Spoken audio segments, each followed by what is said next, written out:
नमस्कार, हस्तक्षेप में आपका स्वागत है। मैं हूं अमरेंद्र उपाध्याय। प्रधानमंत्री नरेंद्र मोदी 2 दिवसीय यात्रा पर फ्रांस पहुंच चुके हैं, जहां उनका फ्रांस की प्रधानमंत्री ने हवाई अड्डे पर स्वागत किया। इधर प्रधानमंत्री फ्रांस पहुंचे हैं और राफेल का जिंद फ्रांस में फिर से बाहर निकल आया है।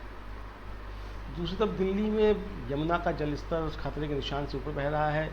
दिल्ली जलमग्न है और उधर बेंगलुरु में विपक्षी दलों की बैठक होने जा रही है। इन सारे घटनाक्रम की समीक्षा करने के लिए कल टीवी लैब पर एक परिचर्चा का आयोजन किया गया। इस परिचर्चा को पूरा सुनिए, ध्यान से सुनिए, लाइक और शेयर अवश्य कीजिए। अगर आपने हमारा चैनल सब्सक्राइब नहीं किया तो चैनल सब्सक्राइब अवश्य कर लीजिएगा और वीडियो को लाइक और शेयर अवश्य कीजिएगा। तो आइए ये चर्चा सुनते हैं। इस चर्चा के कुछ प्रमुख अंश सावधान।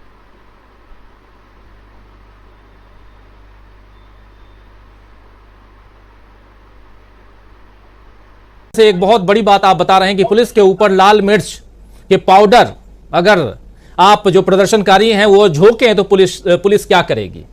आप कुछ नहीं करते हैं, शांतिपूर्ण ढंग से जाते हैं, तब पुलिस आपके ऊपर लाठियां बरसाती हैं, तो कभी पानी की बौछार करती है। तो जब आप ऐसा करेंगे तब तो पुलिस भी कुछ करेगी ही करेगी। ये चाहे सत्ता पक्ष हो या विपक्ष हो, सबके लिए लागू होता है। अभी विपक्ष में वहां बीजेपी है, अभी बीजेपी पे लागू हुआ। बात बिहार की कर रहे हैं जिसके बारे में, और चूंकि पुलिस की पूरी नौकरी की विजय शंकर सिंह साहब ने, तो उनसे बेहतर और कौन जान सकता है कि पुलिस क्या क्या कर सकती है। खैर, आना चाहता हूं प्रोफेसर अखिल स्वामी जी आपके पास, आपसे समझना चाहता हूं। हम विपक्ष की बात कर रहे हैं, विपक्ष के नेता की बात कर रहे हैं। जरा विपक्ष की कितनी यहां पर उम्मीद है 2024 में, जिस लाल किला के पास अभी पानी है, बाढ़ का पानी है, यमुना जो कभी उसी लाल किले से बहती थी, आज फिर से इतिहास दोहरा रही है कि लो हम फिर आ गए। लेकिन उस लाल किले पर अगले साल 2024 का 15 अगस्त कब कौन झंडा फहराएगा? क्या मोदी जी फिर से आएंगे वहां या कोई और चेहरा होगा? जो हम बात अभी कर रहे हैं, शुरुआत में इसकी चर्चा भी कर रहे थे प्रोफेसर अखिल स्वामी जी। अब जरा आपसे समझना चाहता हूं कि विपक्ष की उम्मीद कितनी, संभावनाएं कितनी हैं? क्या आप देखते हैं? क्या सिर्फ जो सत्ता पक्ष या जो विपक्षी दल के इस गठबंधन को पसंद नहीं करते हैं वो कह रहे हैं कि बस ये झुंझुना है, हाथ उठा करके सिर्फ आप फोटो खिंचवा लेने से बीजेपी को नहीं हरा सकते, ये बातें करते हैं लोग? जरा ये आप तमाम पैनलिस्ट साथियों से ये सवाल का जवाब चाहता हूं कि ये अभी जो एकता की बात हो रही है, पटना के बाद बेंगलुरु में अभी होगी, वहां से क्या कुछ निकल के आ रहा है वो तो हम आप तक पहुंचाएंगे ही, लेकिन अभी तक की जो बात है जिसमें हम राहुल गांधी को एक नेता के रूप में देख रहे हैं, ये सब चर्चा हम कर चुके पिछले 1 घंटे में। लेकिन अब उसके आगे की चर्चा कि क्या सचमुच अगले साल 15 अगस्त 2024 को लाल किले से झंडा फहराने वाले मोदी जी नहीं बल्कि कोई और नेता होगा? अगर ऐसा है तो कैसे देखते हैं आप? देखिए राजीव जी, विपक्षी दलों का तो मुझे नहीं पता, लेकिन देश की जनता, मेरे जैसे जो वृद्ध युवा लोग हैं, उनके जो दिल की इच्छा है वो ये है कि एक दिल वाला आदमी देश का प्रधानमंत्री बने और लाल किले पे झंडा फहराए। देखिए राजीव जी, मैं सच बता रहा हूं, मैं सच बोलूंगा और सच के सिवा कुछ नहीं बोलूंगा। वो सच ये है कि अगले जन्म में मैं चाहता हूं कि मेरा अगर बेटा कैसा हो तो मैं चाहूंगा कि मेरा बेटा राहुल गांधी जैसा हो, जो अपनी मां की वैसी सेवा करे जो एक बेटे को करनी चाहिए। राहुल गांधी जैसा भाई हो जो कि अपनी बहन केवल प्रियंका को नहीं, देश की सवान पूरी बेटियों को अपनी बहन समझे। वो ऐसा बेटा मुझे चाहिए अगले जन्म में, जो ऐसा हो जो कि जो भी दर्द में हो उसका दर्द बांटे। देखिए, मैं ये सोच रहा था राजीव जी वास्तविकता में कि 2014-2019 के चुनाव में लोग मोदी जी का मुखौटा लगा के सामने बैठा करते थे। 2024 में भारतीय जनता पार्टी के कार्यकर्ता कौन सा मुखौटा लगा के बैठेंगे?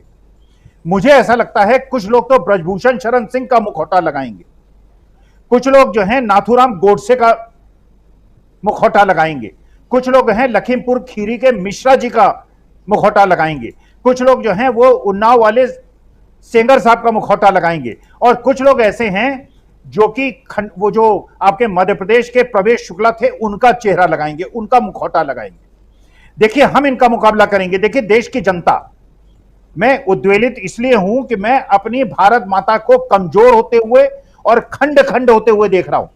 मैं देश को हिंदू, मुसलमान, सिख, ईसाई में विभाजित होते हुए देख रहा हूं। मैं सवर्णों द्वारा दलितों पे और बैकवर्ड्स पे और अल्पसंख्यकों पे अत्याचार होने से व्यथित हूं।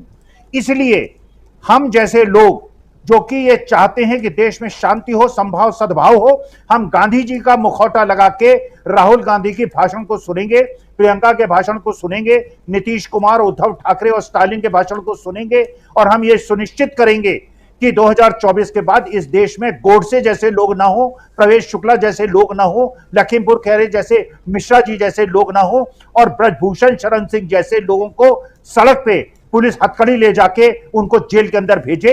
और जो हमारी बेटियां जिनके साथ अत्याचार और अनाचार हुआ है, हम इन्हें अपने कंधे में बिठा के पूरे हिंदुस्तान में घुमाएंगे और इनको ये महसूस कराएंगे कि हमारे देश में बेटियां जो हैं वो सुरक्षित हैं।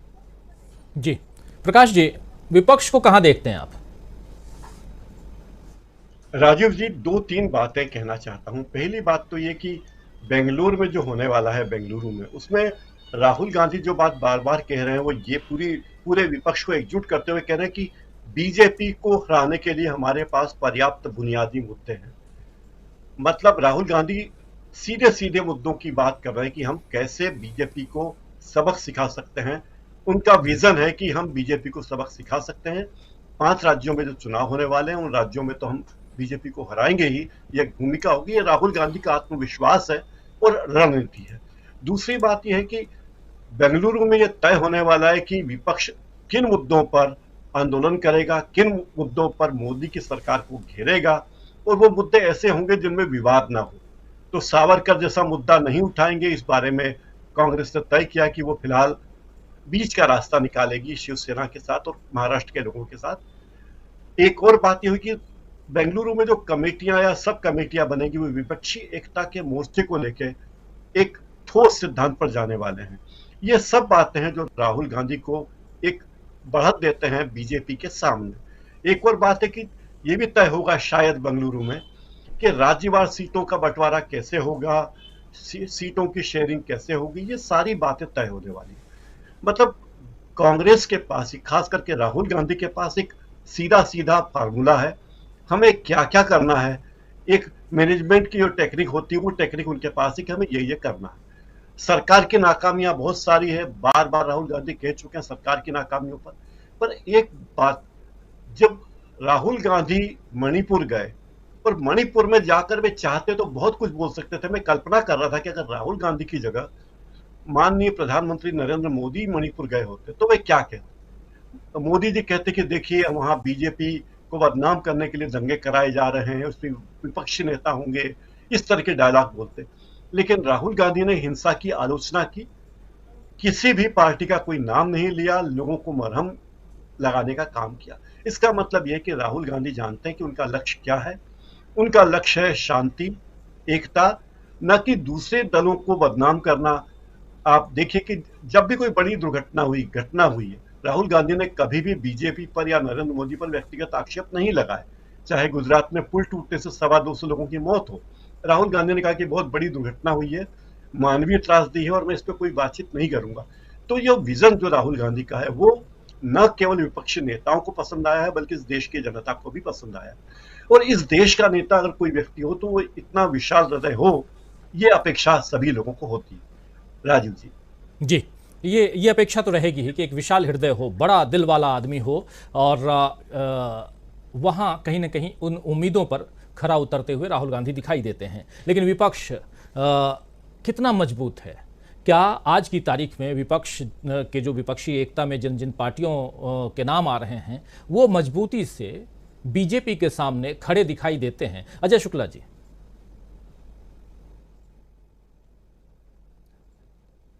जी, क्या विपक्षी एकता की हम जो बात कर रहे हैं, क्या विपक्ष के जो विपक्षी पार्टियां हैं वो उतनी मजबूती के साथ बीजेपी के सामने या एनडीए के सामने खड़े दिखाई देते हैं? देखिए, मैं नहीं समझता हूं कि क्यों यह सवाल किया जाता है कि एनडीए को ही क्या मतलब स्थायी बड़ा जीत का और बड़ा वो है। अरे भाई, आप इंदिरा गांधी की सरकार को देखिए, राजीव गांधी की सरकार को देखिए, नेहरू जी की देखिए और देखिए, तो वहां तक भी अभी नहीं पहुंच पाए और वो भी सरकारें गिरी, बहुत साल सत्ता में नहीं रहे। तो चीजें हैं, इसलिए कोई स्थायी नहीं होता है। और आज भारतीय जनता पार्टी कितने % वोट के साथ खड़ी है? 37 वोट। साहब, इससे ज्यादा वोट पा करके भी सत्ता में लोग रहे। तो मुझे लगता है कि ये बड़ा भ्रम फैलाया जाता है और ये जानबूझ के किया जाता है कि मोदी को कोई हरा नहीं पाएगा, ये ऐसे है, भाजपा तो बिल्कुल वो हो गई है, अब वो तो इतना बड़ा वो हो गई है कि उससे जो टकराएगा चूर चूर हो जाएगा। ये सब जो इसलिए किया जाता है क्योंकि आप डिमोरलाइज हो और उस डर के कारण आप ये सोचें कि अब आएंगे तो यही, तो कुछ भी कर लो, आएंगे तो मोदी। क्यों भाई, कुछ भी क्या कर लो, आप वोट दोगे तब आएंगे। यदि कुछ करे और न करे होता तो 37% वोट पे नहीं होते, 70% वोट पे होते। तो साहब, ये बिल्कुल स्पष्ट है कि नरेंद्र मोदी सरकार को असल में इस देश की जनता ने खारिज किया था। वो तो टेक्निकल कारण है कि विपक्षी जो वोट है वो बढ़ते हैं और इस कारण से एनडीए सरकार में। मैं इसको लेकर के बिल्कुल स्पष्ट करता हूं कि जो चीजें हैं जो अभी स्वामी जी कह रहे थे, बाकी सब लोगों ने जो बताया, उस स्थिति में मैं समझता हूं कि इस सरकार को अब खारिज कर चुकी है जनता और वो अब मौके के इंतजार में बैठी है कब आए वक्त और इनको जवाब दिया जाए। आज वो स्थिति है और उसी पर हो रहा है सारी चीजें उसको लेके। इसलिए आप ये समझ लीजिए कि आज निगेटिव में जा रहा है और जो लोग, कुछ लोग जो तमाम पार्टियों से खिसक के इधर आए थे, उनमें से बहुतायत को अब लगने लगा है कि फैसला गलत हो गया। संघी सिर्फ एक ही सोच रखते हैं जिसका नाम है नफरत, जिसका नाम है हिंसा, जिसका नाम है झूठ, जिसका नाम है मक्कारी, जिसका नाम है लोगों के हक छीनना, जिसका है कि सिर्फ अपने लिए जीना, राष्ट्र का नाम लेना लेकिन राष्ट्र को भी लूट लेना।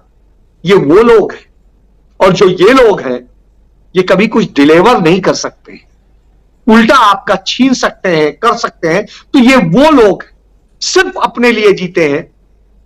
तो ऐसे लोगों को अब वक्त आ गया है और इस देश की जनता, मुझे लगता है, दिखाएगी। और इत्तेफाक है कि हम लोग जितने लोग यहां बैठे हुए हैं, अधिकतर लोग जो है हिंदू समुदाय से आते हैं।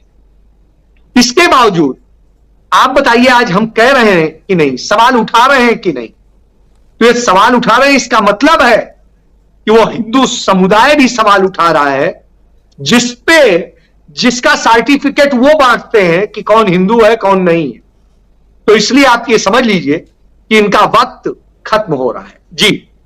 जी, वक्त खत्म हो रहा है। सुनील शुक्ला जी, क्या आपको भी लगता है, क्योंकि ये एक ऐसा सवाल, और मैं ऐसे सवालों को लेकर जरूर आता हूं आप लोगों के बीच, जिसको आम जनता के बीच पहुंचाने की कोशिश होती है और आप लोगों के जरिए उन सवालों का जवाब निकालने की कोशिश जरूर करता हूं। मेरे से भी पूछा जाए तो मैं भी वही कहूंगा जो अजय जी बोल रहे हैं, लेकिन अजय जी का यह कहना बहुत मायने रखता है कि क्या कुछ चल रहा है। क्या देश की जनता जो है वो वही सोच रही है जो 80-20 का नारा देने वाले सोच रहे हैं, या कुछ और हो रहा है? इस देश में क्या विपक्षी एकता जो है वो एनडीए को, यानी यूपीए या जो भी नाम ले लें, वो एनडीए को हरा नहीं सकता? जो गठबंधन होने वाला है वो गठबंधन क्या एनडीए पर भारी नहीं पड़ सकता? सवाल तो हैं, लेकिन चूंकि ऐसा कहा जाता है कि नहीं, ऐसा नहीं हो सकता, मोदी नहीं तो कोई नहीं, मोदी है तो मुमकिन है, बहुत सारे नारे हम पिछले 9 साल में सुन लिए। वैसे में राहुल गांधी की बात भी हम कर लिए, इसीलिए विपक्ष की बात कर रहे हैं। क्या विपक्ष एक चुनौती देता हुआ दिखाई दे रहा है? बात यहां पर पश्चिम बंगाल की भी होने लगी है, होती है कि नहीं, वहां एक साथ अगर लड़ेंगे तो फायदा बीजेपी को हो जाएगा। आपको क्या लगता है? ये कौन कहता है राजीव जी कि हराया नहीं जा सकता? आप कहते हैं? मैं तो नहीं कहता। डॉक्टर स्वामी जी कहते हैं। कौन कहता है? उन कहने वालों की पहचान कीजिए ना, और उसके बाद उसकी व्याख्या कीजिए। प्रकाश सिंह जी कह रहे हैं कि हमको हरा नहीं जा सकता। कह कौन रहा है? और कहां जहां कहीं भी हराने की स्थितियां आई तो लोगों ने हराया नहीं। कर्नाटक में लोगों ने हराया नहीं, वहां मोदी जी नहीं थे। वहां ये है तो मुमकिन है, ये नारा नहीं था। वो तमाम तरह के नैरेटिव्स नहीं थे जो पूरे देश में चला जाते हैं। आज तथ्यों पे बात कीजिए ना।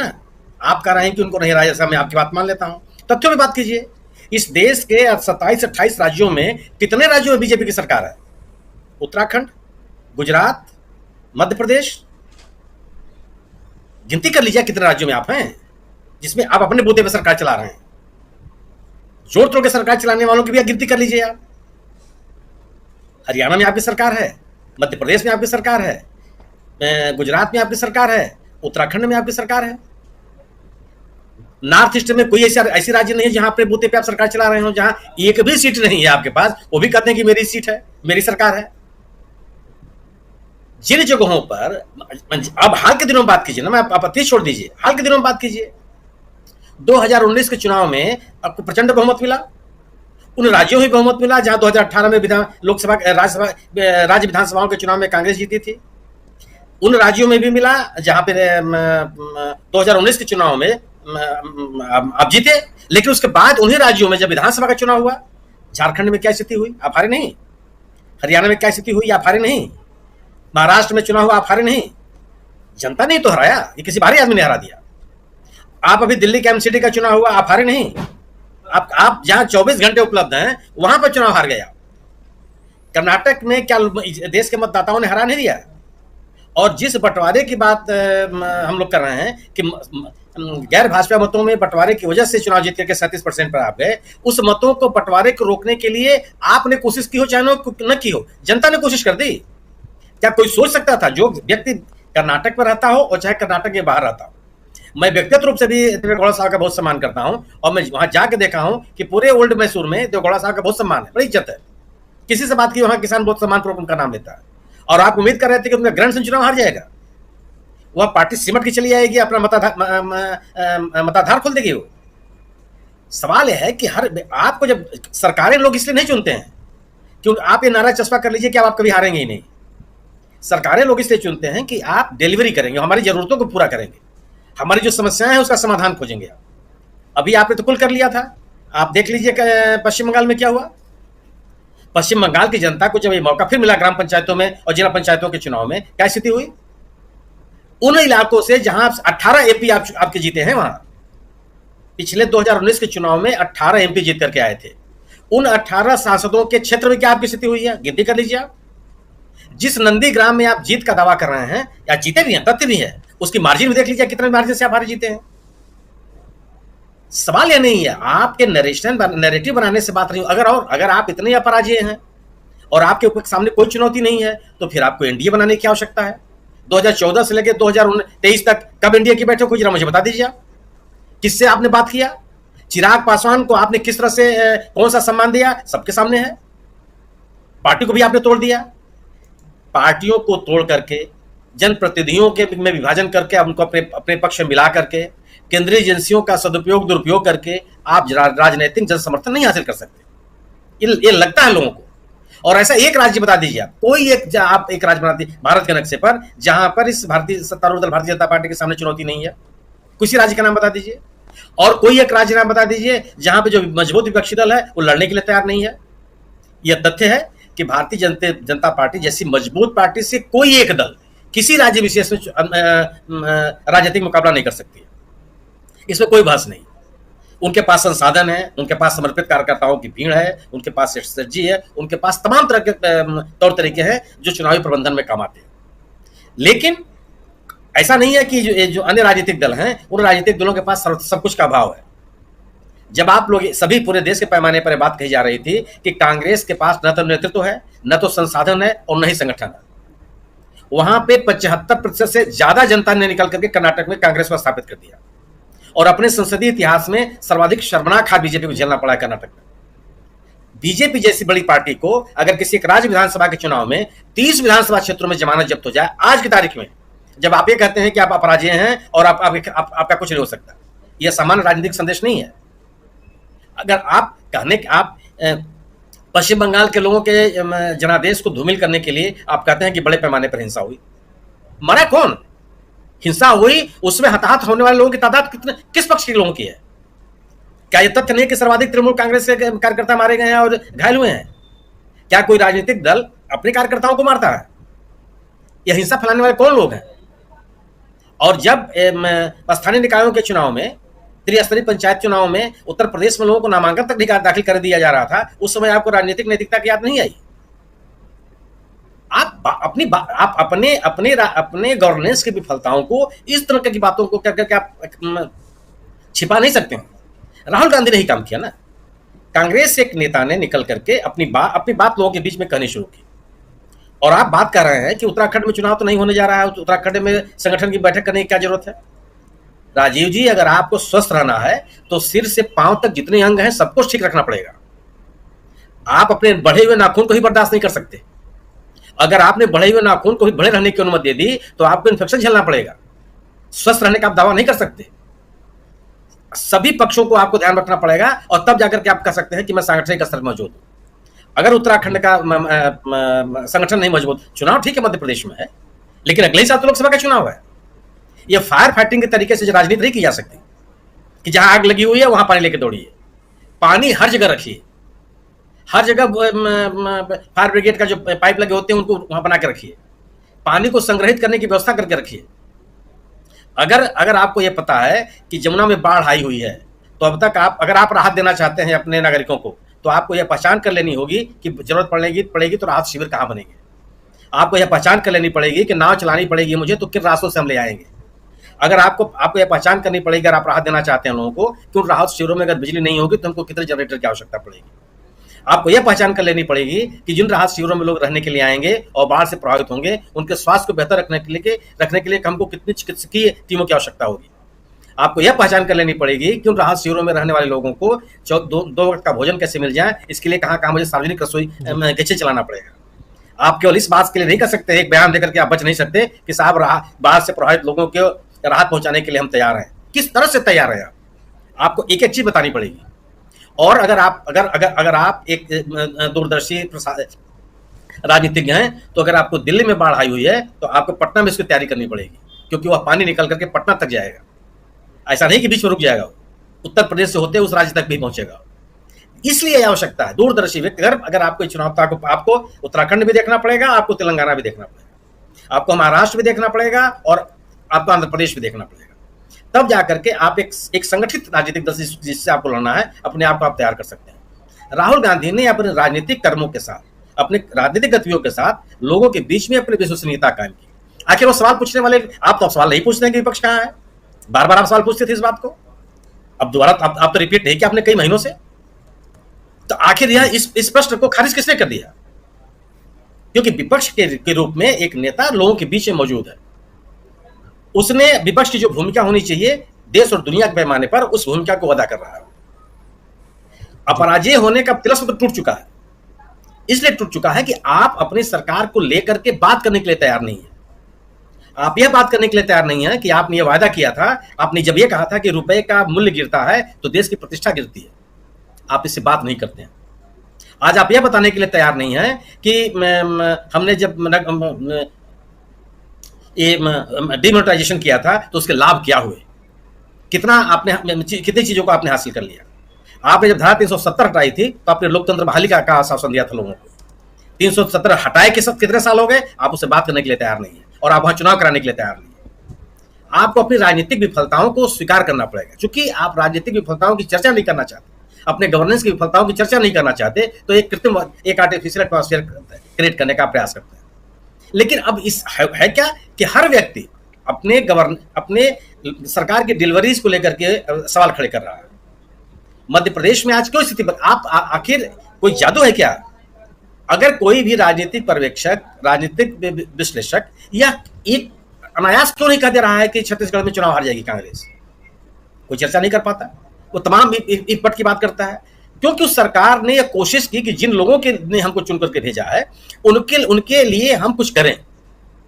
उस सरकार ने कोरोना के काल में वहां के मजदूरों को वहां से निकलने नहीं दिया, कहा कि आप वहां रहिए, सरकार आपकी व्यवस्था करेगी। किसानों के सशक्तिकरण की बात जब आई तो कि उसने कहा कि हम आपका अनाज तो खरीदेंगे ही खरीदेंगे, आपका गोबर भी खरीदेंगे और आपको सशक्तिकरण का एहसास कराएंगे। उस सरकार ने कृषि के उपज लागत को कम करने की कोशिश की, और वह अकेला राज्य है जिसने बड़े पैमाने पर जो वहां का उत्पादन है धान, उसे सरकारी खरीद सुनिश्चित किया कि कोई बिचौलिया ना आवे और किसानों को लाभ मिले। शिक्षा की स्थिति बेहतर की, स्वास्थ्य की स्थिति बेहतर की। इसलिए अगर आप सामान्य लोगों से बात कीजिए तो कोई लोग ये कहते हैं कि नहीं नहीं, ये सरकार अभी चलेगी तो कोई बुराई नहीं है। और विरोधी से विरोधी व्यक्ति नहीं कह पाता है कि बघेल सरकार रहेगी या नहीं रहेगी।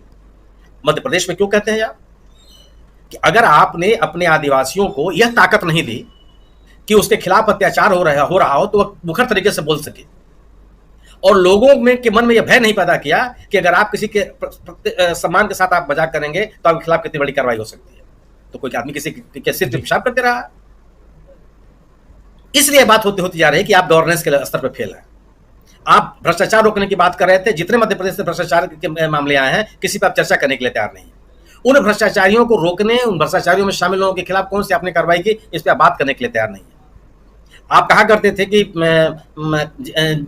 जितने नेता उतनी पार्टी, कांग्रेस के बारे में आप क्यों नहीं कहते मध्य प्रदेश में कि हम संगठित हैं? आप इसकी चर्चा क्यों नहीं कर लेते? क्योंकि ये स्थिति है ही नहीं, बिखरी हुई पार्टी आपके पास है। कहा करते थे कि एक अनुशासन के लिए हम जाने जाते हैं, कौन सा अनुशासन है आपके यहाँ? कौन व्यक्ति रोज आए दिन हो रहा है कि कब शिवराज सिंह चौहान जा रहे हैं, शिवराज सिंह चौहान जा रहे हैं, शिवराज सिंह जा रहे हैं, और महाराज जो है मुख्यमंत्री होने वाले हैं। रोज ये बात हो रही, क्यों हो रही है? आप तो बहुत संगठित और अनुशासित पार्टी की बात करते थे आप कि बैकडोर में हमारा कोई काम नहीं होता। अगर आपकी अगर ये कमियां हैं और इन कमियों के साथ आप लोगों के बीच में है, तो ऐसा थोड़ा कि लोग इसको पहचानते नहीं है। बिल्कुल। तो यह जो नैरेटिव है, ये मैं इसलिए आपसे पूछ रहा हूं कि वो सवाल कौन लोग कह रहे हैं कि हम अपराधी हैं, उनकी पहचान कर लीजिए, अपने आप आपको जवाब आ जाएगा। बिल्कुल। अगर प्रोफेसर अखिल स्वामी साहब प्रबंधन की बात कर रहे हैं, काबिल आदमी है, उनकी बात सर माथे पे होगी। लेकिन अगर उनसे आप इसरो की बात करने लगेंगे और कहेंगे साहब देखिए जवाब नहीं दे रहे, तो काबिल आदमी नहीं है। आप मछली से पेड़ पर चढ़ने की योग्यता के आधार पर परिभाषित मत कीजिए। मछली की योग्यता उसके तैरने के आधार पर कीजिए। राहुल गांधी ने विपक्ष के नेता के रूप में अपनी विश्वसनीयता को स्थापित किया है और लोगों के साथ जो